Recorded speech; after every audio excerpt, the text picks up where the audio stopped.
I'm Jackson Pearce, and congratulations! You just graduated high school, or you're about to graduate high school, or you'll graduate high school in the future, which means this video is still relevant to you. How many times have you heard that graduation song by Vitamin C in the past few days? As we go on. Like 50, 100, 1,000, maybe? And as our lives change, come whatever. But anyway, when I graduated high school, I was excited, but I was also very scared. I was afraid of the idea of college because college meant a lot of unknowns. I'd never shared a room before, and I didn't really want to go to frat parties, and based on movies, that was pretty much what college was all about. I was basically just worried that college and I would not be compatible, and I would end up sitting in my dorm room, lonely, writing emo poetry, and listening to that Vitamin C song some more. So if you are freaking out about college right now, calm down. I have some tips for you. Tip number 1, get out of your parents' house. Yes, I know it's much more expensive to live on campus and maybe you won't be able to do that right away, but trust me on this one, you gotta get out of their house. You will grow and develop as a person in ways that you would never be able to if your mom is still doing your laundry and making you dinner. Number 2, bedspread coordination does not matter. I was like stupidly picky with my roommate about our furniture and our room looking all matchy-matchy. I don't really know why.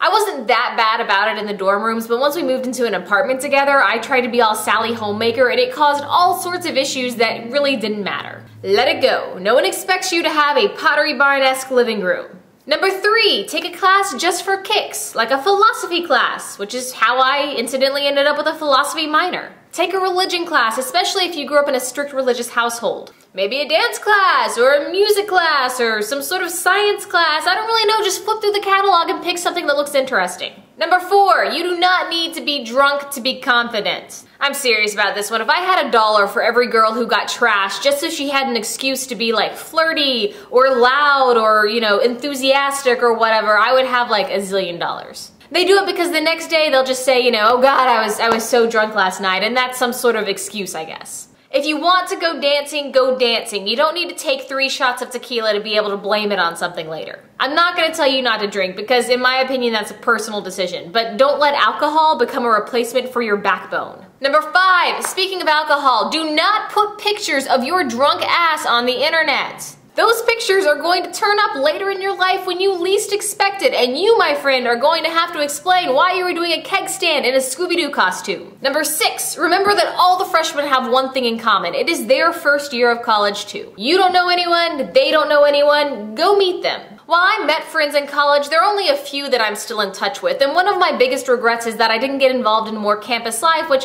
probably would have resulted in more lasting friendships. Number 7, plan for your future. If you don't know how you're going to use your degree by like your 3rd year, then maybe you're not getting the right degree. Maybe you should study something else. And number 8, get the degree that you want. If you want to major in art, major in art. Just be prepared that you might have to really bust it to make it as an artist once you're out of school. It can be done, it really can, but it will be very difficult. Just make sure you're ready for that, that's all I'm saying. Alright, thank you guys for watching, and I'll see you again next week. We'll remember.